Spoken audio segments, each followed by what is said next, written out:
Haleluya. Ada haleluya. Haleluya. Kita akan memulai ibadah kita siapkan hati kita. Kita siapkan kehidupan kita untuk Tuhan. Kita akan menaikkan Yesus kau sungguh baik.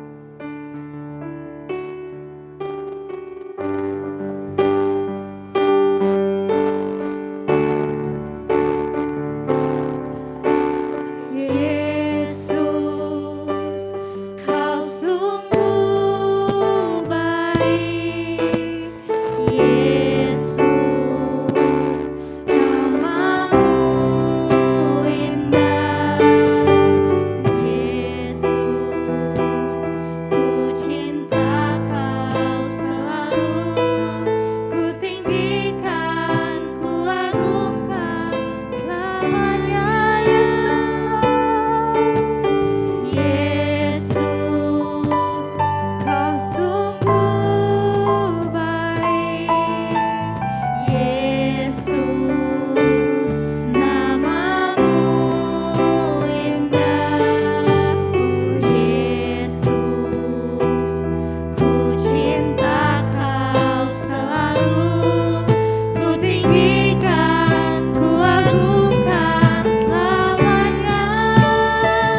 ibadah Youth yang ada.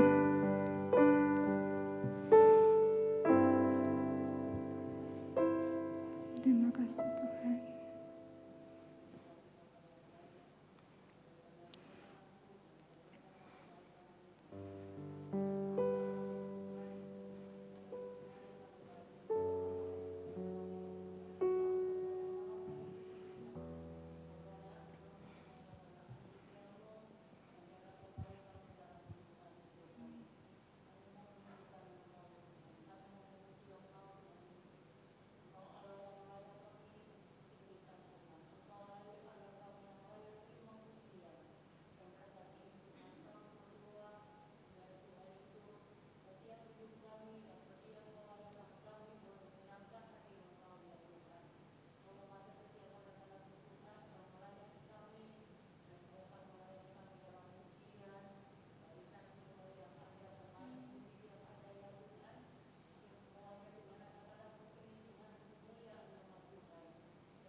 Amin.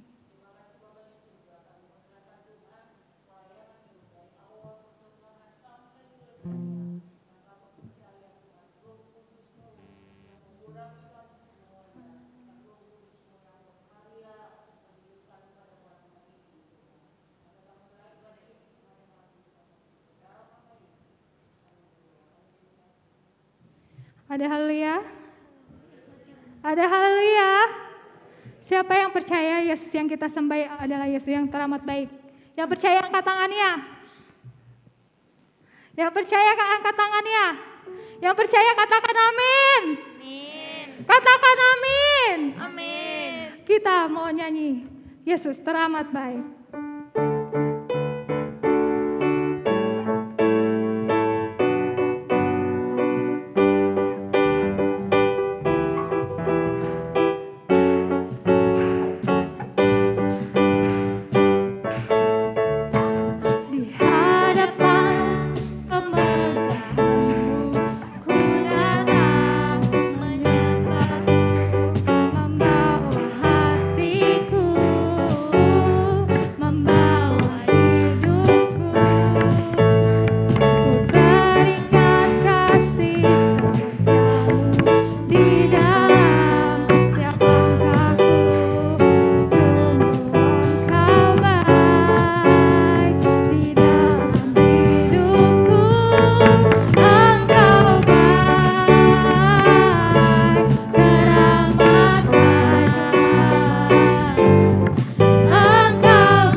kakek-kakek, nenek kakek-kakek aja semangat.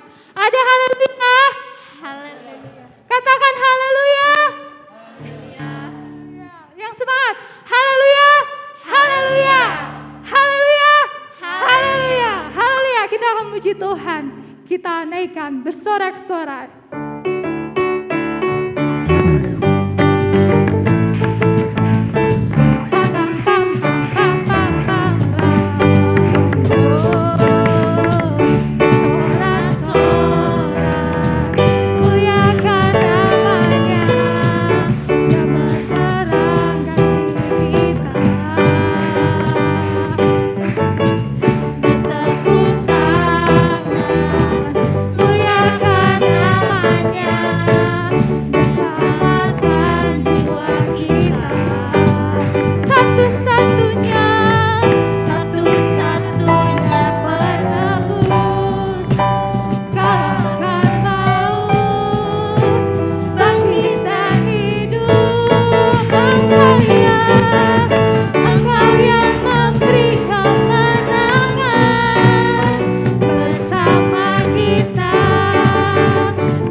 Saya mengundang untuk teman-teman yang ingin menyaksikan cinta kasih Tuhan untuk Saudari Jendri dan Saudara Kurniat.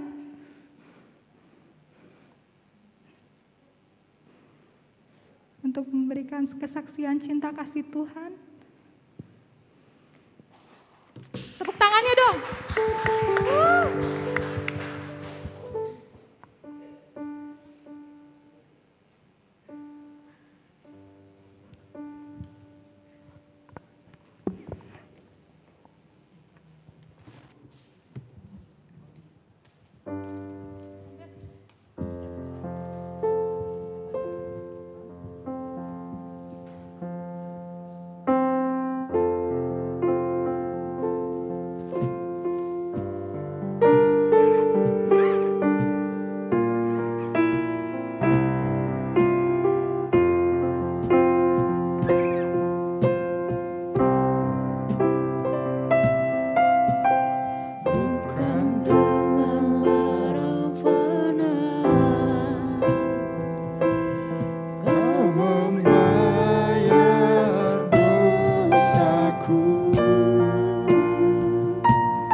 kasih untuk Saudari Jendri dan Saudara Kurniat. Kiranya Tuhan Yesus memberkati.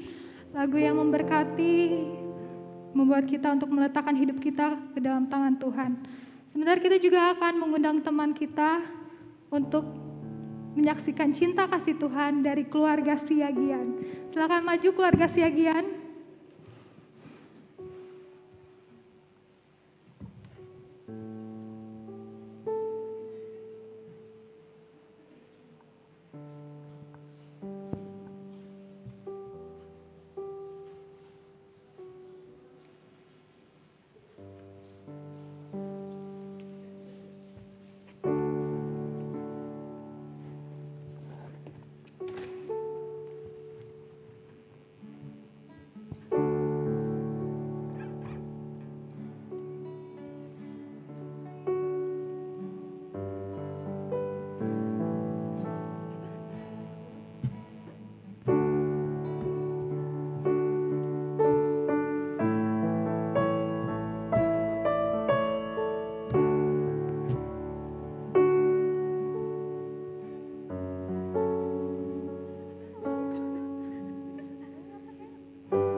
mau mendengarkan firman Tuhan.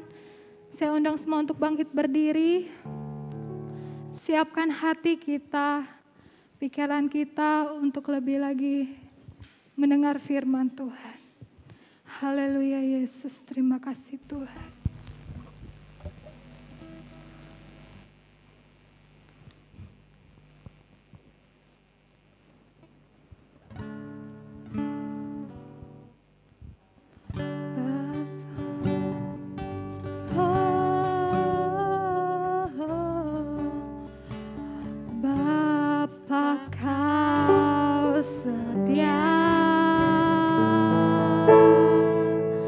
Takkan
Pekerjaan selanjutnya saya serahkan kepada hamba yang akan memberikan firman Tuhan.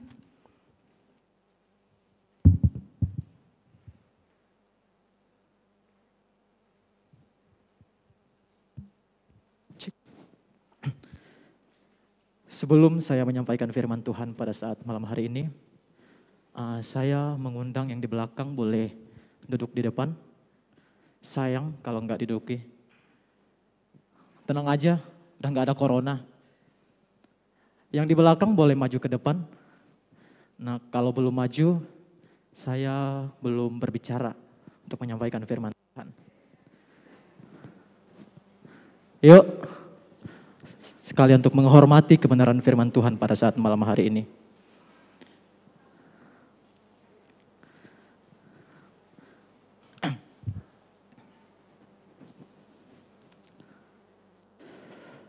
Ya, puji Tuhan, saya ucapkan selamat malam, selamat beribadah. Saya mau mendengarkan semangat anak-anak muda yang ada di Pademangan 2 ini. Haleluya! Haleluya! Sekali angkat tangannya. Haleluya! Puji Tuhan. Saya yakin dan percaya kalau ini adalah malam minggu, malam di mana anak-anak muda yang mempergunakan kegiatan mereka dengan berpoya-poya. Tapi kalau kita hadir pada saat malam hari ini, datang beribadah kepada Tuhan, Tuhan melihat dan Dia senang melihat kita yang hadir pada saat malam hari ini. Amin. Sebenarnya saya sedikit gugup karena pertama kali berbicara atau menyampaikan firman Tuhan di tempat ini. Namun karena Tuhan yang menggerakkan pengurus yang ada di tempat ini untuk menyampaikan firman Tuhan kepada teman-teman yang ada di tempat ini, Tuhan memberikan kepada saya keberanian untuk berperang melawan kegugupan atau ketakutan yang akan saya sampaikan hari ini. Terima kasih kepada pengurus yang mempercayakan saya untuk menyampaikan kebenaran firman Tuhan. Mungkin ada yang belum kenal sama saya. Saya memperkenalkan terlebih dahulu, nama saya Ramadi. Biasa dipanggil Rama. Saya pengerja di GPDI Palmerah Timur.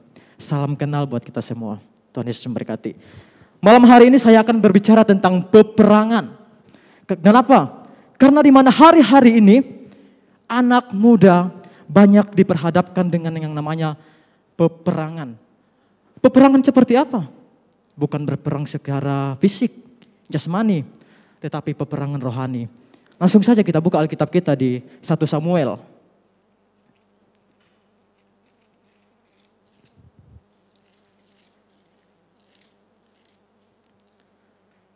Satu Samuel pasal yang ke-17.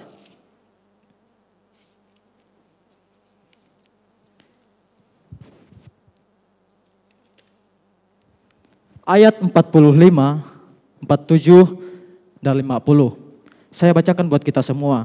1 Samuel pasal 17 ayatnya yang ke-45 sampai 47 dan langsung melompat ayat yang ke-50.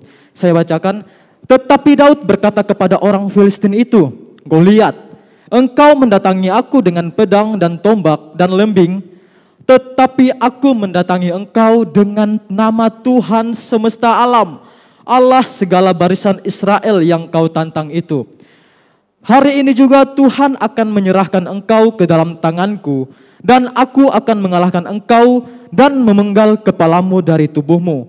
Hari ini juga aku akan memberikan mayatmu dan mayat tentara orang Filistin kepada burung-burung di udara dan kepada binatang-binatang liar, supaya seluruh bumi tahu bahwa Israel mempunyai Allah. Ayat 47, dan supaya segenap jemaah ini tahu bahwa Tuhan menyelamatkan bukan dengan pedang dan bukan dengan lembing, sebab di tangan Tuhanlah pertempuran dan Ia pun menyerahkan kamu ke dalam tangan kami. Ayatnya yang ke-50, demikianlah Daud mengalahkan orang Filistin itu dengan umban dan batu. Ia mengalahkan orang Filistin itu dan membunuhnya tanpa pedang di tangannya. Saya persilakan duduk. Samuel pasal yang ke-17 dan ayat-ayat yang kita baca ini adalah menceritakan di mana seorang yang bernama Daud berperang melawan seorang tentara yang bernama Goliat. Goliat adalah tentara orang Filistin yang mempunyai tubuh atau mempunyai peralatan persenjataan yang mantap, yang lengkap. Dan dia dipandang sama tentara-tentara yang lainnya, dia tentara yang paling gagah dan kuat. Oleh sebab itu, rajanya orang Filistin menempatkan orang Filistin atau Goliat ini paling ke depan untuk menantang barisan orang Israel. Mungkin teman-teman semua sudah tahu tentang cerita seorang Daud ini. Namun pada saat malam hari ini, saya akan bercerita kembali untuk mengingatkan kepada kita semua di mana peperangan yang Daud ini kerjakan, banyak hal-hal yang bisa kita peroleh dari apa yang dia kerjakan, khususnya hidupnya berkenan kepada Allah. Daud ini adalah anak dari Isai dan pekerjaannya menggembalakan kambing domba papanya. Dia menggembalakan kambing, domba. Pekerjaannya bukan sebagai tentara. Namun ya kalau kita mengetahui dan membaca setiap ayat-ayat ini, ada hal yang luar biasa yang Daud ini kerjakan. Dia menggembala dan banyak hewan buas yang ingin menerkam setiap domba-dombanya. Dia melawan hewan buas ini. Hewan buas ini tidak sebanding dengan kekuatan-kekuatan manusia. Hewan buas ini memiliki kekuatan yang mantap. Ketika dia memangsa mangsanya ini, dia tidak akan segan-segan untuk membunuhnya. Tetapi Daud yang berjiwa kesatria ini, dia rela mengorbankan nyawanya untuk menyelamatkan domba-domba yang ayahnya atau Isai percayakan kepada dia. Dan saudara-saudara dari Daud ini adalah seorang tentara. Daud sendiri yang menjadi pengembala domba. Tetapi dia percaya bahwa Tuhan atau Allah yang dia sembah menyertai kehidupannya. Nah, dari sinilah kita bisa mengetahui bahwa peperangan yang Daud alami ini peperangan yang luar biasa. Bukan peperangan yang kecil, tetapi peperangan yang besar. Kenapa dia bisa menang melawan Goliat ini? Kita baca ayatnya yang ke-45. Tetapi Daud berkata kepada orang Filistin itu, kepada Goliat, "Engkau mendatangi aku dengan pedang dan tombak dan lembing. Tetapi aku, Daud, mendatangi engkau dengan nama Tuhan semesta alam." Dia mendatangi Goliat dengan nama Tuhan. Bagaimana ceritanya dalam peperangan melawan musuhnya dengan nama seseorang atau nama pribadi?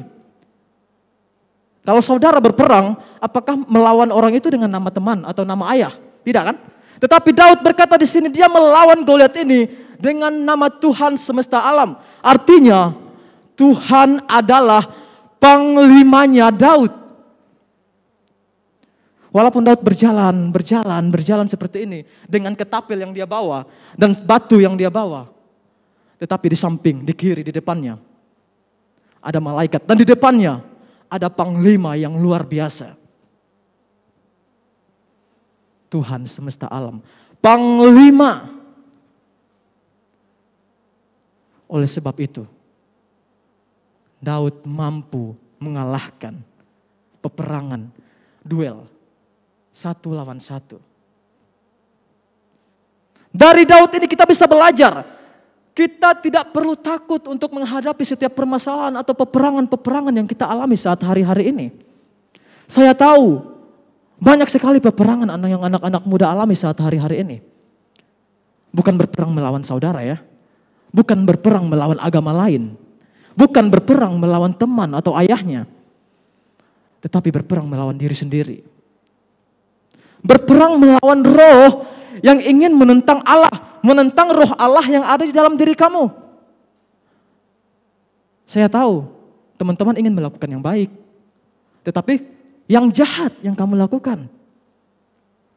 Dan saya tahu teman-teman sudah berusaha untuk melakukan yang paling terbaik untuk berperang melawan daging, tetapi daging tetap menang. Kenapa? Itu pertanyaan bagi saudara-saudari semua. Apakah teman-teman sudah hidup sama seperti Daud ini? Dia hidup berkenan kepada Allah. Dan apakah saudara hidup berkenan kepada Tuhan? Itu jawabannya ada dalam diri kita sendiri. Bahkan ayat Alkitab ini pun menyentuh diri saya sendiri. Dan saya hari ini juga masih berperang. Saya berperang melawan kesedihan saya. Barusan saya mendengar. Barusan pas saya keluar tadi. Kakek saya harus dipanggil. Itu peperangan yang saya alami saat hari ini. Tadi saya yang sudah merdeka. Yang sudah aman-aman saja. Yang sudah dengan bersuka cita untuk menyampaikan kebenaran firman Tuhan. Datang kabar, Om, kakek sudah gak ada. Ya. Langsung bertempur di dalam hati saya. Berperang mereka. Apakah saya maju atau mundur? Oh, Tuhan berkata mungkin, maju terus, jangan mundur. Itu sudah panggilannya. Nah, saudara, teman-teman semua juga harus mengalami hal yang seperti ini. Ketika dalam peperangan, menghadapi masalah-masalah, menghadapi setiap problema kehidupan, maju, jangan mundur. Mungkin dalam pendidikan, perkuliahan, pekerjaan, baik dalam keluarga. Saya tahu, pasti saudara, teman-teman semua berperang. Namun, ketika engkau mengandalkan kekuatan Allah semesta alam, engkau akan mampu untuk menghadapi peperangan-peperangan seperti yang Daud ini lakukan. Amin. Amin. Nah, Daud ini juga bisa dikatakan sebagai pemimpin yang luar biasa. Pemimpin yang bisa memberikan contoh kepada setiap orang lain. Khususnya kita orang-orang yang percaya kepada Tuhan. Di mana cara dia memimpin dengan baik. Di mana cara dia mengerjakan tugas dan tanggung jawabnya dengan baik. Dia setia kepada perkara yang kecil dan dipercayakan kepada perkara yang besar. Perkara yang kecil yang Tuhan berikan kepada dia adalah menjaga kawanan domba. Dan perkara besar yang Tuhan tingkatkan kepada dia, dia menjadi seorang raja yang diurapi untuk menggantikan seorang Raja Saul. Maka dari itu, renungkan firman Tuhan ini. Jangan remehkan setiap kepercayaan yang kecil yang diberikan kepada kita. Jangan anggap enteng setiap perintah-perintah orang tua yang diberikan kepada kita. Jangan anggap enteng setiap pelayanan-pelayanan yang diberikan kepada kita. Tetapi kerjakan itu semua dengan setulus hati. Dengan sungguh-sungguh. Maka selanjutnya akan berasa Tuhan akan mempercayakan hal yang lebih besar sesuai dengan kemampuan kita. Karena di ayat yang lain katakan bahwa pencobaan-pencobaan yang kita alami adalah pencobaan yang biasa, yang tidak melebihi kekuatan kita. Artinya di sini tidak ada masalah yang datang kepada kita di luar kemampuan kita. Dan kita tidak mampu menghadapinya itu karena kita yang tidak memiliki semangat atau kekuatan atau pengharapan. Tetapi firman Tuhan katakan, pencobaan yang kita alami pencobaan biasa yang tidak melebihi kekuatan kita. Tidak sama seperti Kristus yang mati di kayu salib. Tidak sama seperti dia yang dilecehkan oleh orang-orang pada waktu itu. Tidak sama seperti dia yang difitnah oleh orang-orang ahli Farisi. Orang-orang yang memiliki ilmu yang luas. Yang ingin mengacaukan setiap penginjilan Kristus pada waktu itu. Mungkin masalah saudara hanya sekedar dimarahin orang tua. Ketika keluar malam disuruh pulang ngambek. Ketika dalam pelajaran. Apalagi saat hari ini. Di mana masa pandemi kemarin belajarnya secara Zoom.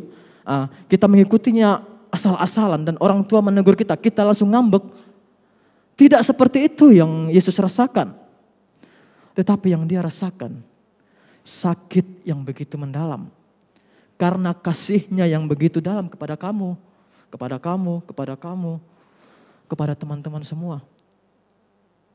Kenapa dia mengasihi kita? Karena dia yang adalah kasih itu.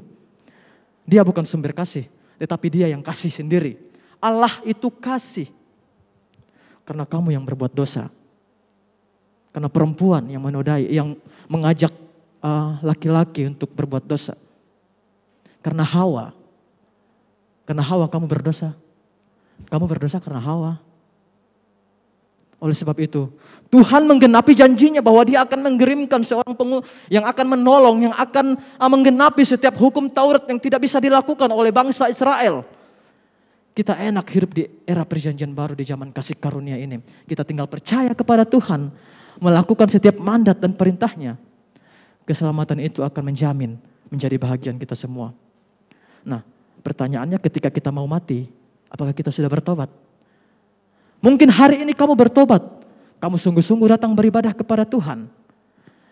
Tetapi ketika kamu tidak tahu dan kamu melakukan dosa, dan kamu hidup bercela di hadapan Tuhan, dan kamu dipanggil, ya kasihan dong, kamu disiksa. Oleh sebab itu, jangan berbuat dosa terus-menerus. Mungkin hari ini kamu bertobat, jatuh, bertobat, jatuh. Tetapi bertobat terus, jalankan terus. Jangan cuma bertobat ketika ada masalah dan ketika baik-baik saja kembali kepada kehidupan yang salah yang membuat hati Tuhan sakit. Di sini Daud mengajarkan kepada kita semua hidup yang berkenan kepada Allah itu sangat penting. Dia merasakan dalam pribadinya sendiri. Dia ditolong namun tidak sampai di situ. Daud juga mengalami masalah dan dia juga sempat jatuh di dalam dosa. Tetapi Tuhan yang selalu dia ingat. Dia tahu bahwa Tuhan yang akan selalu mengampuninya. Dia bangkit untuk mengubah kehidupannya yang sering jatuh ke dalam dosa, untuk bangkit dan hidup berkenan kepada Tuhan. Nah, sekali lagi saya katakan bahwa peperangan yang kita hadapi adalah bukan peperangan secara jasmani. Siapa di sini yang pernah ikut berperang? Saya pernah ikut berperang di kampung. Waktu kecil, berperang pakai yang dari, apa namanya? Bambu. Dari bambu yang dikasih kertas, gitu. Kita berperang waktu itu. Gak enak, sakit kenanya. Pedis, merah kena badan. Nah, peperangan itu tidak enak, tidak nyaman. Membuat kita menjadi bimbang, membuat kita menjadi apakah kita akan mampu menghadapinya atau tidak. Tetapi peperangan yang saya maksudkan di sini adalah peperangan rohani. Peperangan yang melawan darah dan daging. Peperangan melawan roh yang ingin melawan rohnya Allah. Roh yang dari iblis. Yang ingin membuat kita jauh daripada Tuhan. Coba langsung saja kita buka Alkitab kita di Efesus. Efesus pasal 6.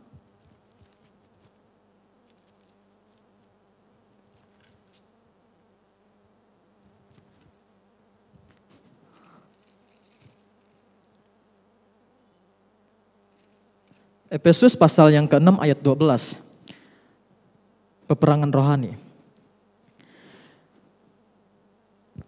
Karena perjuangan kita bukanlah melawan darah dan daging, tetapi melawan pemerintah-pemerintah, melawan penguasa-penguasa, melawan penghulu-penghulu dunia yang gelap ini, melawan roh-roh jahat di udara. Saya suka dengan seseorang yang menulis surat ini, yaitu Paulus, di mana diceritakan bahwa Paulus ini seorang yang sangat fanatik dengan kepercayaan yang lama, kepercayaan Yahudi. Dia yang selalu melawan orang-orang yang percaya kepada Kristus. Bahkan dia menganiaya orang-orang yang percaya kepada Tuhan. Namun satu hal yang kita bisa ambil dari Paulus ini adalah ketika Tuhan yang memanggil dia menjadi seorang pelayan, tidak ada yang bisa menghalangi pekerjaannya untuk dia memberitakan Injil. Dia bertemu muka dengan Tuhan pada waktu itu. Dan dia menjadi buta dan dibukakan kembali matanya. Dan Tuhan berkata, beritakanlah Injil kebenaran firman-Ku, kata Yesus kepadanya. Dan dari Paulus ini juga kita bisa belajar bahwa orang yang bukan percaya kepada Tuhan, atau orang yang sangat-sangat membenci orang yang percaya kepada Tuhan, bisa Tuhan panggil untuk menjadi pelayannya. Karena dia mampu berperang untuk melawan yang ingin menjatuhkan, yang menjauh daripada Tuhan. Nah, saya katakan bahwa peperangan ini adalah peperangan yang tidak bisa kita lihat dan tidak bisa kita perhatikan atau kita lihat seperti ini. Tetapi peperangan yang seperti ini kita rasakan di dalam diri kita sendiri. Bahwa ketika kita ingin melakukan yang baik dan yang jahat yang sering kita lakukan seperti yang Paulus katakan. Seperti ini, saya ingin berbuat baik kepada orang ini. Tetapi uang saya tinggal sedikit, tinggal pas. Dan di situ bahwa roh atau kuasa iblis itu ingin mengubah bahwa, janganlah berbuat baik. Itu yang sering kita alami, ini sebagai contohnya. Tetapi saya tidak tahu bahwa ketika teman-teman atau saudara ingin berbuat baik dan perbuatan baik itu menjadi terhalang. Saya tidak tahu. Saya juga pernah mengalami ketika saya ingin berdoa, jangan dulu berdoa, kamu kecapean. Mungkin kelihatannya itu sederhana. Tetapi itu adalah perkataan iblis. Jangan berdoa katanya. Kamu lagi capek. Seolah-olah itu membuat kita menjadi nyaman. Oh iya saya capek habis kerja, jangan berdoa. Tetapi disinilah kita berperang yang sebenarnya itu. Melawan kuasa-kuasa yang bukan berasal daripada Tuhan.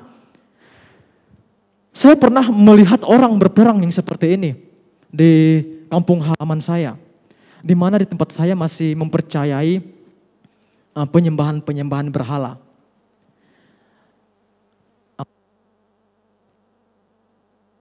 Atau paman-paman saya, mereka masih percaya kepada patung-patung, kepada pohon-pohon, kepada gunung-gunung.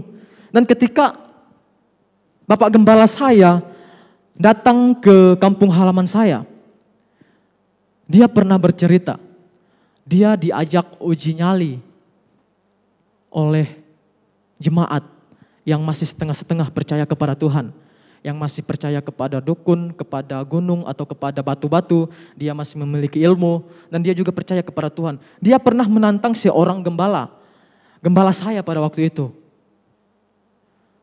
Di situ gembala saya berperang kepada dia. Apakah saya menerima tantangan orang ini atau tidak? Namun yang saya dengar bahwa gembala saya ini menerima tantangannya, mereka uji nyali. Dan ternyata sama-sama berani. Namun saya tahu bahwa Allah lah yang paling dahsyat dari segala sesuatu yang ada di bumi ini. Allah Abraham, Allah Ishak, Allah Yakub, Allah bangsa Israel, Allah kita semua.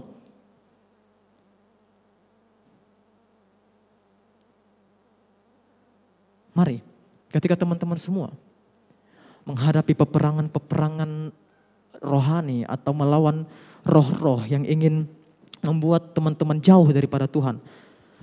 Lawan itu semua. Jangan biarkan terpuruk. Jangan biarkan teman-teman jatuh oleh kuasa-kuasa yang seperti ini. Karena dari situ saudara tidak akan merasakan lawatan daripada Tuhan. Banyak orang ketika datang beribadah, dia menangis kepada Tuhan. Ingat, dia menangis, ada dua pertanyaan. Dia menangis apa karena dia dipenuhi oleh Roh Kudus? Atau dia memiliki sesuatu hal yang masih belum beres dalam hidupnya? Ada orang datang beribadah kepada Tuhan, dia menangis sampai ingusnya keluar, air liurnya keluar. Ada hamba Tuhan mendoakannya. Dan dia berpikir bahwa itu bahasa roh atau dia dipenuhi oleh Roh Kudus. Itu harus dipertanyakan dalam kehidupannya. Diselidiki, apakah kehidupannya itu hidup berkenan kepada Tuhan? Atau kehidupannya itu yang memiliki hatinya yang masih belum beres. Sehingga dia mengalami hal yang seperti ini. Berbeda dengan orang yang mengalami lawatan Tuhan. Akan mengalami adanya sukacita dan damai sejahtera itu. Ada banyak hal yang harus kita kerjakan. Khususnya kita harus menjaga hati kita.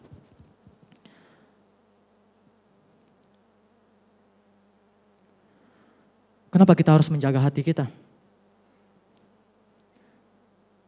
Karena dari hati kita akan muncul dan keluar dari mulut kita. Ketika hati kita memikirkan hal-hal yang jahat atau memikirkan hal-hal yang tidak berkenan di hadapan Tuhan, maka itu akan keluar dari mulut kita dan itu akan kita kerjakan. Namun ketika kita menjaga hati kita sesuai dengan kebenaran firman Allah, maka itu juga yang akan keluar dalam perbuatan kita. Maka itu juga yang akan keluar dalam tindakan kita. Dari hati itu muncul kehidupan.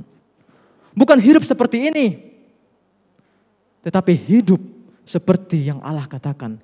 Hidup yang menyenangkan hati Tuhan. Coba kita buka Alkitab kita lagi dalam kitab Perjanjian Lama. Di Amsal Salomo. Ayat yang sudah familiar sekali, yang mungkin sudah di luar kepala teman-teman semua. Amsal pasal 4 ayatnya yang ke-23.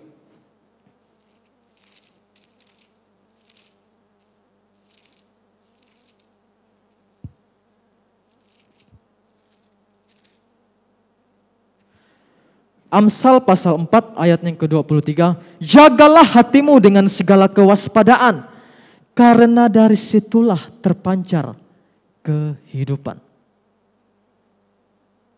Jagalah hatimu dengan segala kewaspadaan. Dari hati kita timbul kehidupan, kehidupan yang membuat orang lain hidup. Mereka yang mati dalam kerohaniannya, ketika kita menjaga hati kita dan hidup kita berkenan kepada Tuhan, maka apa yang benar di hati kita akan benar juga perbuatan kita. Dan perbuatan kita itu bisa menghidupkan kehidupan orang lain. Karena firman Tuhan katakan bahwa Adam dan Hawa ketika melakukan dosa, mereka sudah mati. Mereka sudah keluar dari zonanya Allah. Allah mengusir mereka dari taman yang ada di Eden. Nah, di sini kita bisa mengetahui bahwa mati di sini adalah mati rohani. Bukan mati secara fisik. Tetapi jagalah hatimu untuk bisa menghidupkan orang lain. Menghidupkan diri sendiri. Kamu yang sudah mati dalam kerohanian. Pelihara hati yang benar di hadapan Tuhan. Agar hidup ditumbuhkan kembali. Hati yang segar. Hati yang mau melakukan kebenaran firman Allah. Hati ini berbicara tentang sesuatu hal yang sangat panjang, yang sangat luas. Bahkan anak-anak muda bisa berkata, aku bisa memberikan hatimu kepadamu gitu. Ketika dalam percintaan aku bisa memberikan hatiku kepadamu. Padahal tidak. Tetapi hati di sini adalah memiliki kasih sayang. Atau hal yang bisa menyukai seseorang itu. Namun yang Tuhan mau dalam kehidupan kita adalah menjaga hati kita supaya kita hidup sesuai dengan kebenaran firman Tuhan. Salomo ini berbicara tentang hikmat. Di mana seorang raja ini yang memiliki hikmat yang sangat luar biasa dan tidak ada yang menandinginya. Bahkan dia dikatakan sebagai sultan yang ada di dunia ini. Karena dia menjaga hatinya kepada Tuhan. Dan dipercayakan sesuatu hal yang sangat besar kepadanya.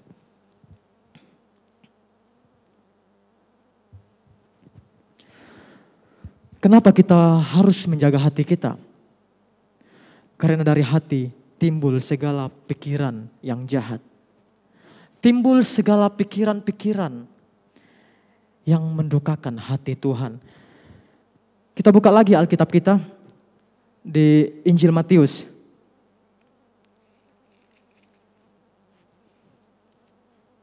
Pasal 15.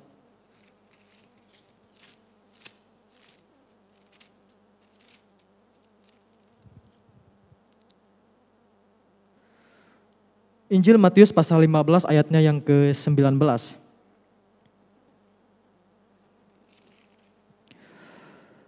Karena dari hati timbul segala pikiran jahat, pembunuhan, perzinahan, percabulan, pencurian, sumpah palsu dan hujat.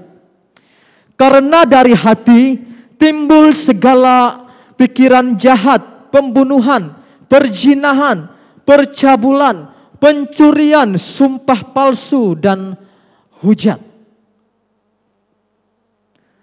Pikiran yang jahat, pembunuhan, tapi saya yakin dan percaya di sini tidak ada yang pernah membunuh.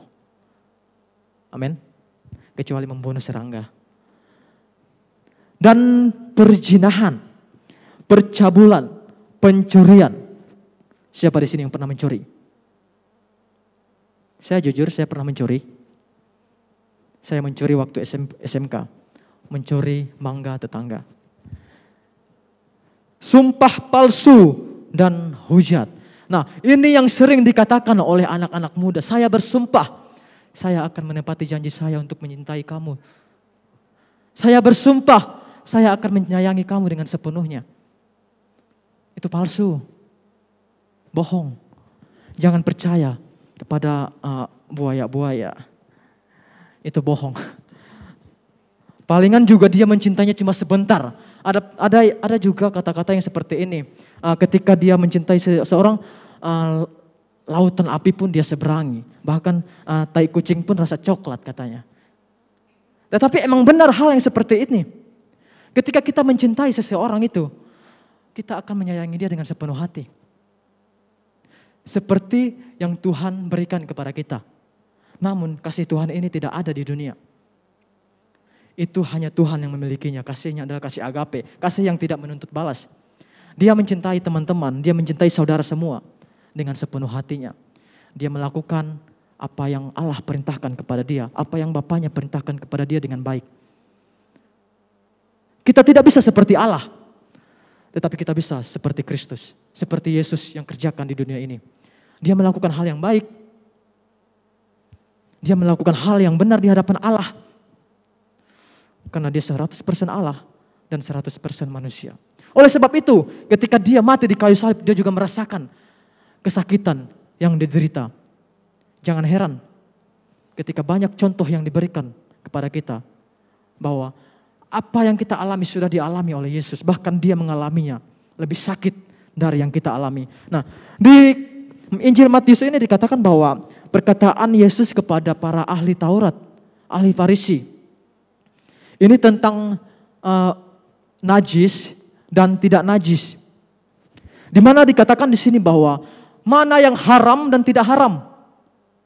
Tidak boleh makan babi, tidak boleh makan ular, tidak boleh pegang anjing. Tetapi semua itu sudah digenapi oleh Kristus. Semua itu sudah dikerjakan oleh anaknya. Kita tahu bersama bahwa bangsa Israel terikat dengan sebuah hukum Taurat. Di mana mereka harus mengerjakan apa yang Allah perintahkan kepada mereka lewat Nabi Musa. Tapi mereka adalah bangsa yang sangat tegar tengkuk, keras kepala. Hari ini mereka menerima kuasa Tuhan, besoknya mereka kembali lagi. Hari ini mereka merasakan mujizat Tuhan. Besok mereka kembali lagi ke kehidupan yang menyakiti hati Tuhan. Nah, di sini di era perjanjian baru ini, di zaman kasih karunia, segala sesuatunya Tuhan sudah genapi. Dia sudah kerjakan lewat pengorbanannya di kayu salib. Tidak ada lagi yang haram.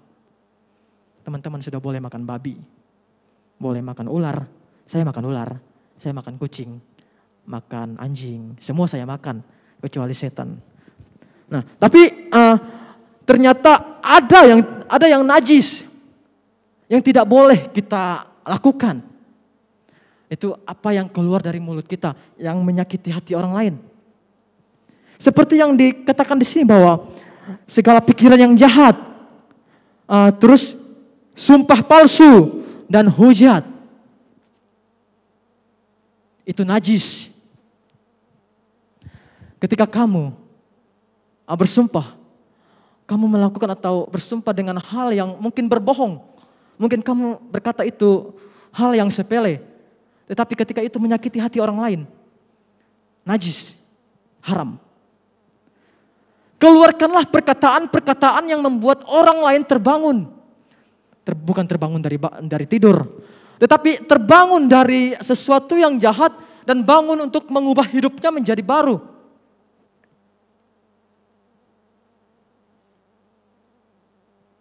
Jangan melakukan hal yang najis. Jangan berkata-kata kasar.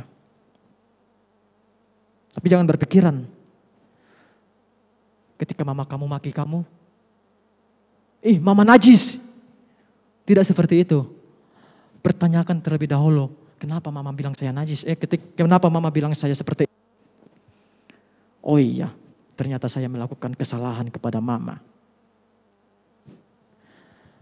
Oleh sebab itu, pikirkanlah semuanya.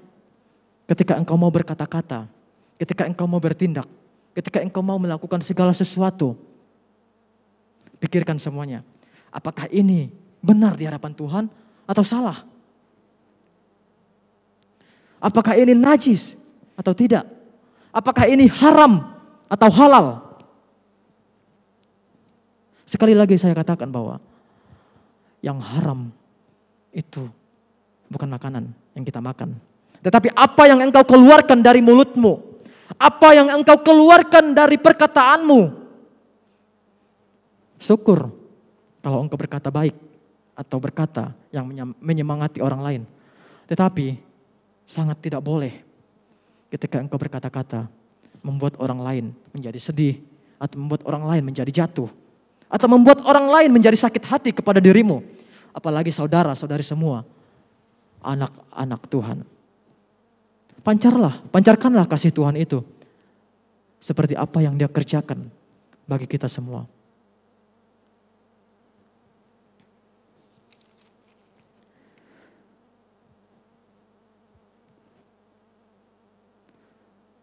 Ada banyak hal yang harus kita kerjakan ketika kita melawan tipu muslihat iblis ini. Ada banyak hal yang harus kita lakukan ketika kita melawan tipu muslihat ini. Jangan anggap sepele.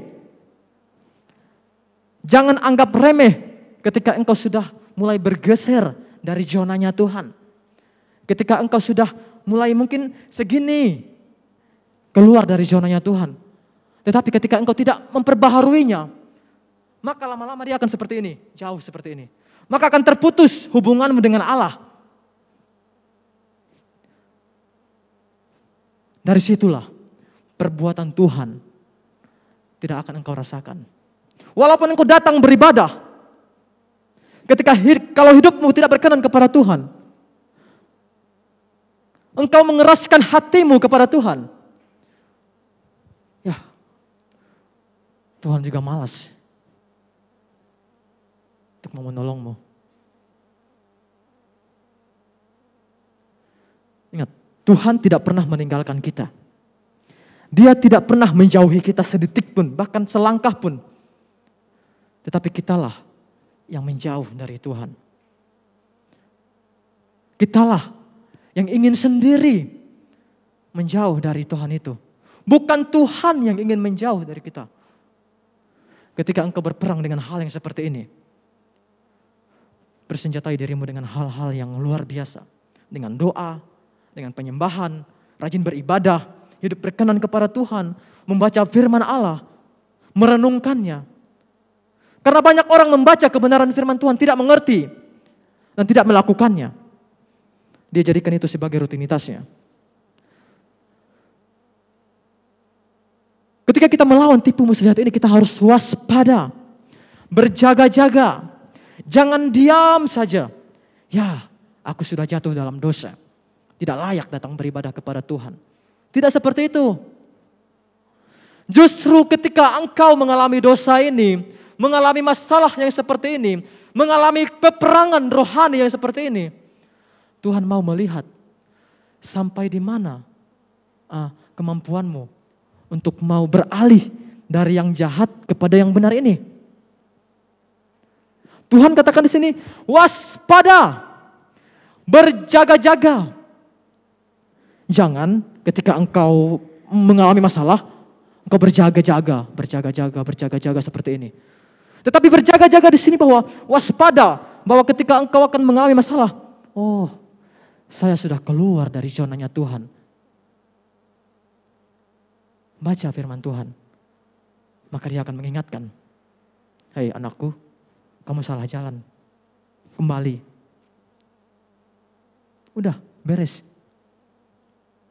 Maka kita akan menjadi pribadi yang benar di hadapan Allah.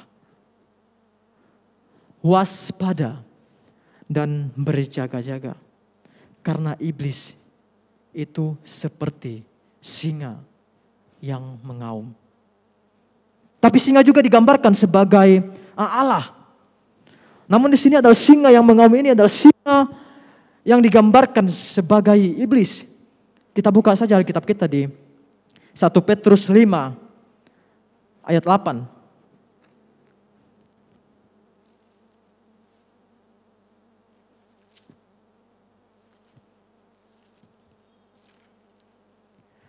Satu Petrus 5 pasal 5 ayat yang ke-8.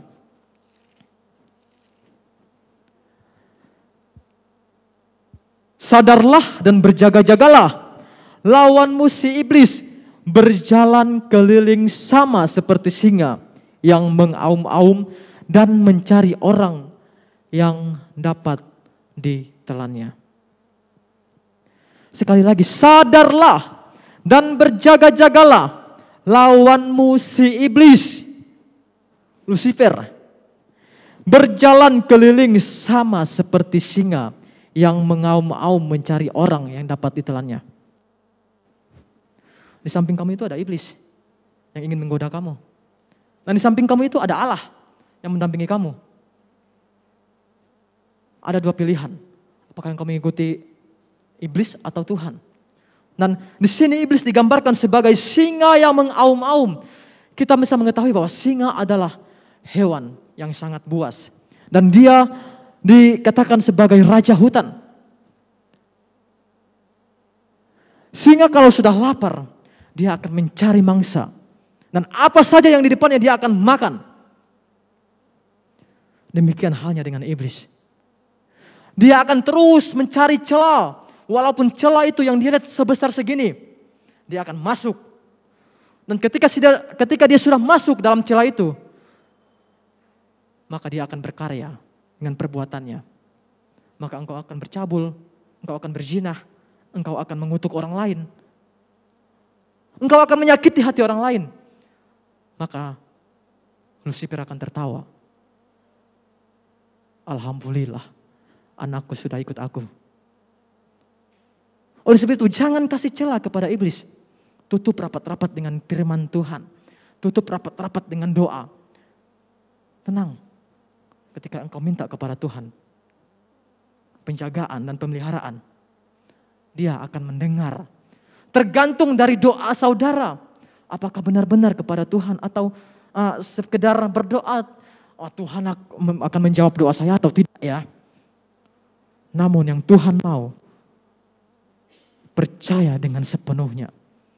Jangan memiliki kebimbangan.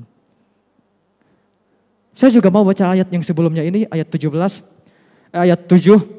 Serahkanlah segala kekhawatiranmu kepadanya, sebab Ia, Yesus, yang memelihara kamu. Saya juga senang sekali ketika membaca ayat yang seperti ini. Saya juga sering membawakannya ketika dipercayakan untuk membawakan kebenaran firman Tuhan sebagai tambahan. Karena ayat ini berkata bahwa serahkanlah segala kekhawatiranmu. Serahkan di sini berarti lemparkan.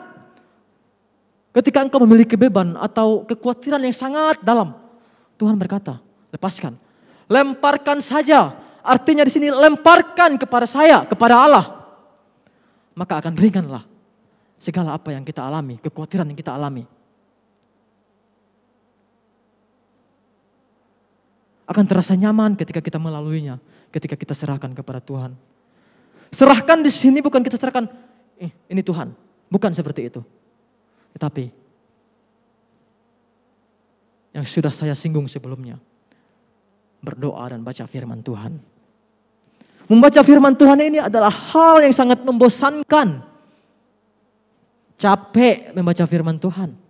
Malas. Palingan juga suka yang baca kebenaran firman Tuhan yang di kitab Kidung Agung. Tentang percintaan. Tetapi Tuhan mengajarkan kepada kita. Serahkan semuanya. jangan kamu bawa aja, kasih aku kepada Tuhan. Dia tidak pernah meninggalkan kita, teman-teman. Dia tidak pernah lepas dari kehidupan kita.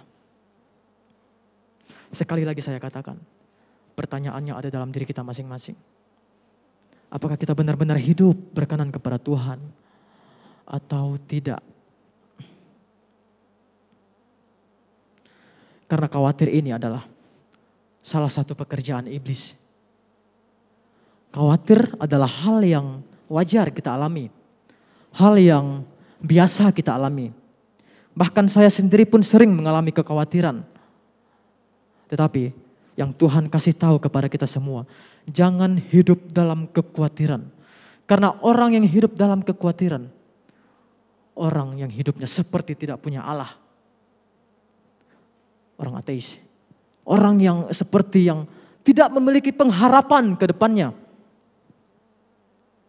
Banyak sekali di dalam Alkitab mengutip bahwa apapun yang kita alami dan kita rasakan, baik itu masalah, baik itu kesenangan, tetap libatkan Tuhan. Namun seringkali yang kita temui, kita hanya datang kepada Tuhan ketika kita mengalami masalah. Namun ketika kita senang-senang atau menerima berkat, lupa kepada Tuhan. Lupa meminta syukur kepada Tuhan. Lupa mengucap syukur kepada Dia. Padahal itu semua berasal daripada Tuhan. Dan setiap permasalahan yang kita alami, itu juga berasal daripada Tuhan. Oleh sebab itu, pencobaan-pencobaan yang kita alami, pencobaan yang biasa, yang tidak melebihi kekuatan kita semua. Amin. Tetap teguh dan kuat. Berperang pakai senjata Allah. Sama seperti Daud ini. Lawan si iblis dengan nama Tuhan semesta alam. Lawan si iblis dengan nama Yesus sang juru selamat. Dia akan kalah. Waktu saya di Surabaya, saya juga pernah melihat peperangan yang gembala saya kerjakan. Waktu itu teman-teman saya dari Kalimantan datang ke Surabaya. Gak taunya mereka membawa jimat semua. Karena waktu itu kita tinggal di gereja dan pada waktu itu juga kita ibadah. Di situ muka-muka iblis keluar semua. Muka-muka Lucifer keluar semua. Lahanlah di situ gembala saya ketika melakukan peperangan. Namun ketika dia berperang dengan nama Tuhan semesta alam, dia berkata, dalam nama Yesus, semua iblis yang ada di dalam tubuh-tubuh teman-teman saya yang ada pada waktu itu, keluar semuanya. Merdeka mereka. Merdeka dari setan-setan itu. Tapi saya bersyukur, saya tidak dikasih dengan jimat-jimat seperti itu. Walaupun saya terlahir dari keluarga yang hidupnya menyembah berhala. Dari kakek, paman, papa, mama, dan saya sendiri dari kecil hidup bersama dengan Tuhan. Dan sampai saat hari ini saya bisa bertemu dengan teman-teman, saudara. Semua karena kemurahan Tuhan. Firman Tuhan tidak saya panjangkan pada saat malam hari ini. Namun ini akan menjadi kekuatan bagi kita semua. Ketika kita melakukan peperangan, ketika kita mengalami suatu masalah, ketika kita mengalami suatu problema kehidupan, maka Tuhan akan bertindak bagi kita semua. Dia akan menolong dan akan menyertai kita semua. Sekian firman Tuhan yang boleh saya sampaikan. Saya undang pemusik, kita bernyanyi terlebih dahulu. Kita naikkan pujian, Ku rindu setiap waktu.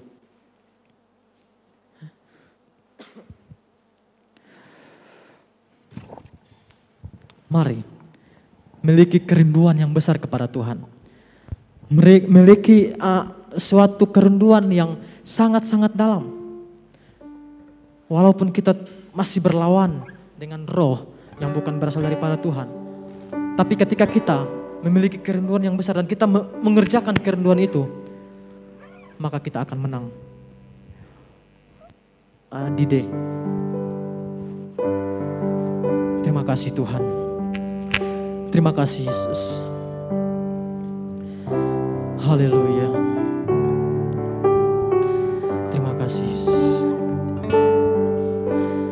Ku rindu setiap waktu hidup di kebenaran-Mu, bukan dengan kuatku, namun karena Roh-Mu.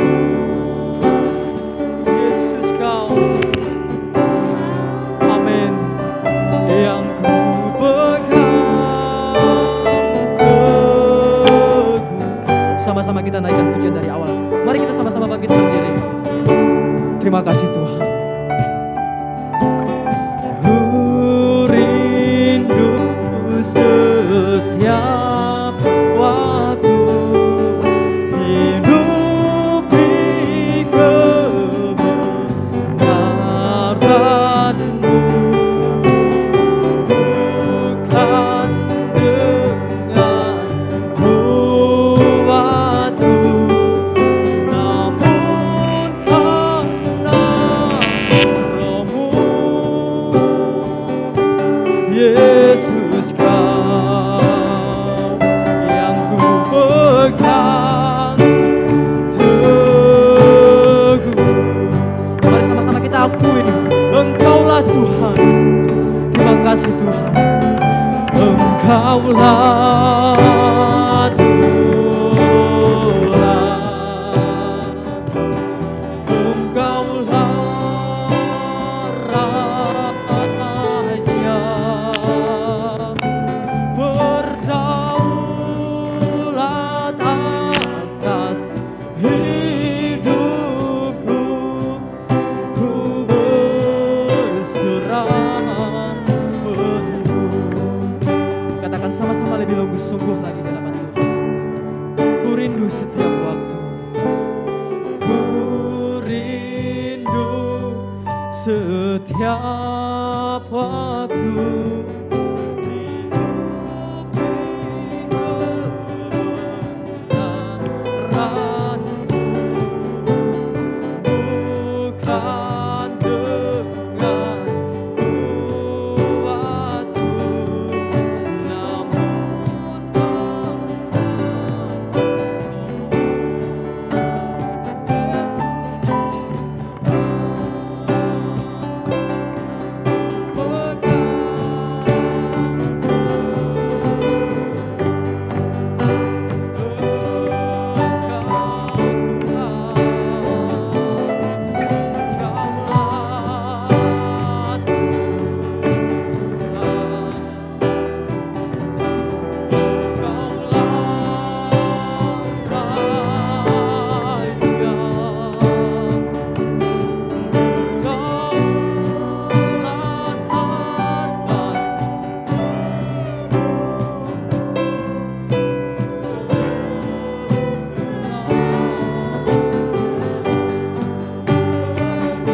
Terima kasih Yesus, terima kasih. Amin, haleluya.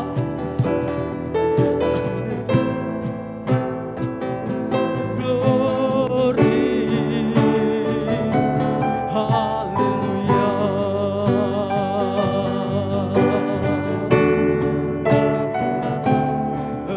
Engkaulah Tuhan, amin. Engkaulah Raja, berdaulat atas hidupku. Ku berserah penuh. Engkaulah Tuhan, Engkaulah Raja, berdaulat atas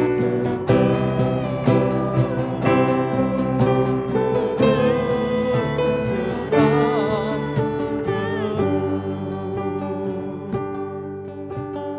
Sama-sama kita renungkan firman Tuhan pada saat malam hari ini. Mungkin hanya sebentar kita mendengarkannya, namun ketika kita sungguh-sungguh merenungkan firman Tuhan ini, akan ada Roh Kudus yang akan memberikan kepada kita pengetahuan yang luas tentang apa yang Tuhan mau bagi kita semua. Khususnya kita anak-anak muda yang ada. Mari perlengkapi kita dengan kuasa dan senjata dari Allah.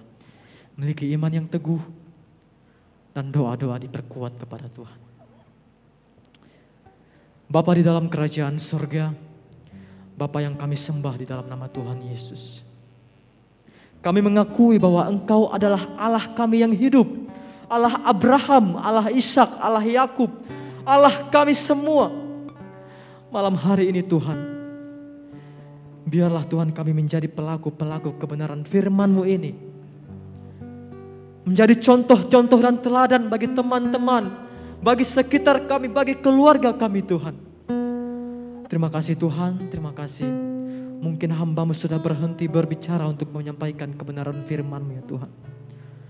Tapi kuasa Roh Kudus daripada Allah akan menyertai kami semua.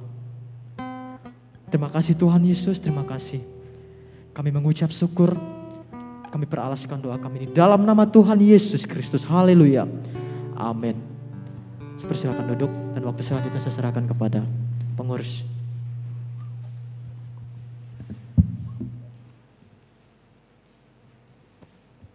Terima kasih untuk Saudara Ramadi yang telah memberikan firman Tuhan. Kiranya Tuhan Yesus yang berkati. Kita akan menjalankan firman, kita akan menjalankan persembahan yang bertugas untuk yang menjalankan persembahan untuk mempersiapkan diri. Untuk mempersiapkan diri.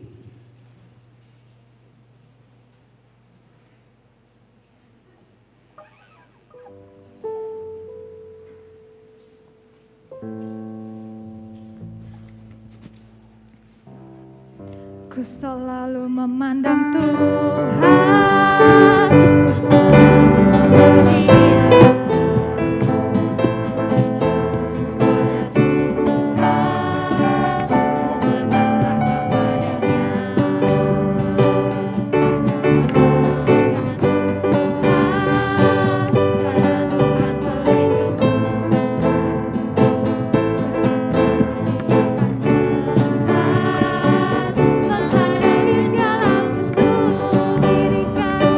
Kiri kanan ku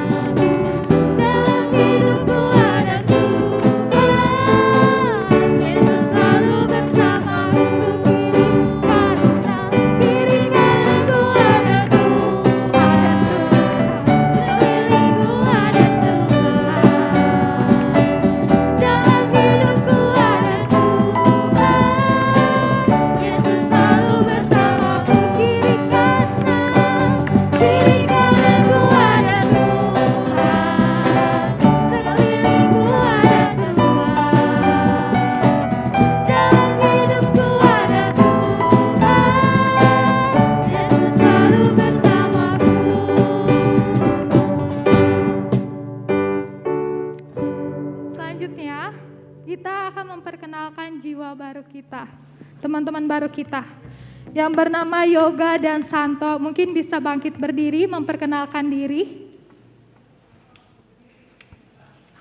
Tepuk tangan dulu teman-teman.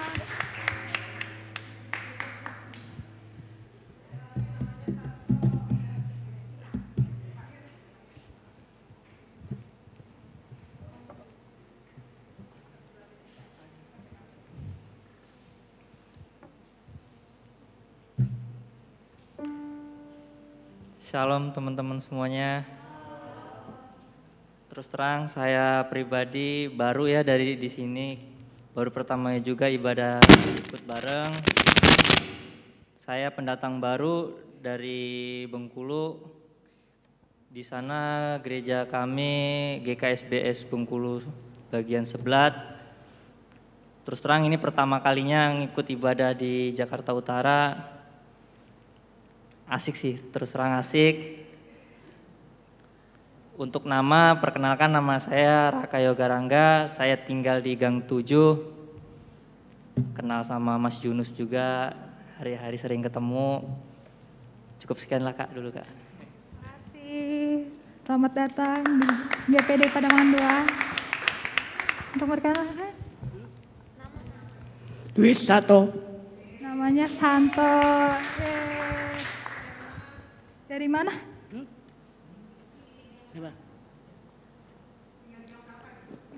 Manga 1. Namanya Santo. Dah. Makasih ya Kak. Terima kasih untuk teman-teman baru kita.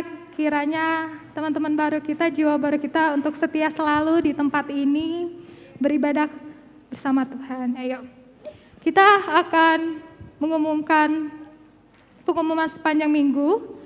Hari Senin ada doa guru dan anak Pelnap jam 7 malam di tempat ini. Hari Selasa ada doa wanita, ada ibadah wanita dan doa ibadah wanita dan usia berkat. Mungkin teman-teman punya mama, punya papa, punya kakek, punya nenek bisa ngajak orang tuanya untuk ibadah di tempat ini jam 11 siang di GPD Pademangan 2. Hari Rabu ada doa pelayan jam 7:30 malam di tempat ini. Saya mengundang teman-teman para pelayan untuk datang doa pelayan bersama-sama untuk lebih dekat lagi dengan Tuhan. Hari Kamis kita tidak ada ibadah youth dan hari Jumat ada doa Menara Hebron jam 11 siang di tempat ini. Hari Sabtu ada ibadah Pelnap jam 9 pagi dan jam 11 siang ada latihan tamborin dan jam 7 malam jam 19 ada ibadah youth. Dan seperti biasa hari Minggu ada ibadah umum jam 10 pagi. Saya undang semua untuk bangkit berdiri, kita akan menutup ibadah kita. Kita akan naikkan sebab Kau besar.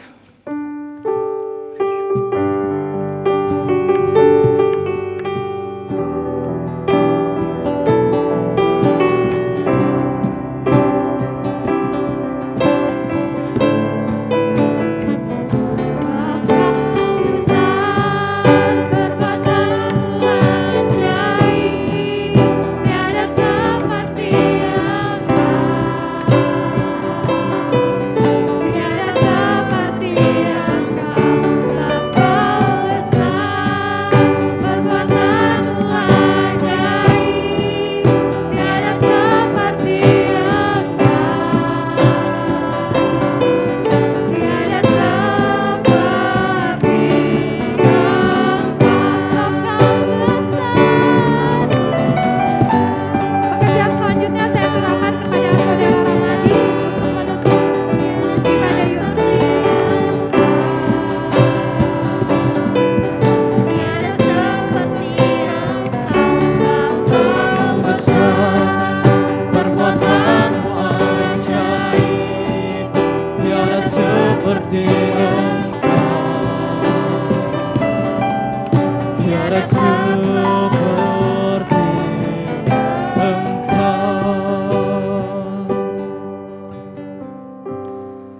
segala pujian, segala syukur, segala hormat dan kemuliaan kami kembalikan kepada Allah Bapa kami yang bertahta di dalam kerajaan sorga, yang kami sembah di dalam nama Tuhan Yesus. Kami mengucap syukur kepada Tuhan saat malam hari ini, awal pertengahan ibadah kami, youth yang ada di GPD Pademangan ini boleh berjalan dengan baik. Kami percaya semua ini karena kasih dan kemurahan Tuhan. Terima kasih Tuhan Yesus, terima kasih. Hamba-Mu berdoa Tuhan, buat seluruh anggota pemuda remaja di tempat ini. Di dalam nama Yesus, Tuhan yang memberkati, Tuhan yang menyertai baik dalam pendidikan, dalam perkuliahan, dalam pekerjaan. Tuhan memberkati dan memperlancar semuanya. Biarlah kesehatan, kekuatan dan hikmat daripada Allah boleh menjadi bahagian pemuda-pemudi yang ada di tempat ini. Terima kasih Bapa di surga, terima kasih. Engkau juga memberkati Tuhan pengurus-pengurus yang ada. Tuhan memberkati dengan kekuatan dan kesehatan. Tuhan juga yang memberkati dengan hikmat marifat daripada Tuhan. Boleh membawa jiwa datang kepada Tuhan. Terima kasih Bapa yang baik, terima kasih. Sebentar kami akan kembali ke tempat kami masing-masing. Biarlah Tuhan yang memberkati kami pulang dengan tidak tangan kosong, melainkan kami boleh memperoleh berkat daripada Tuhan. Kami boleh menjadi teladan bagi setiap kehidupan orang lain. Kami mengucap syukur dan kami peralaskan doa kami ini di dalam nama Tuhan Yesus Kristus. Haleluya. Amin.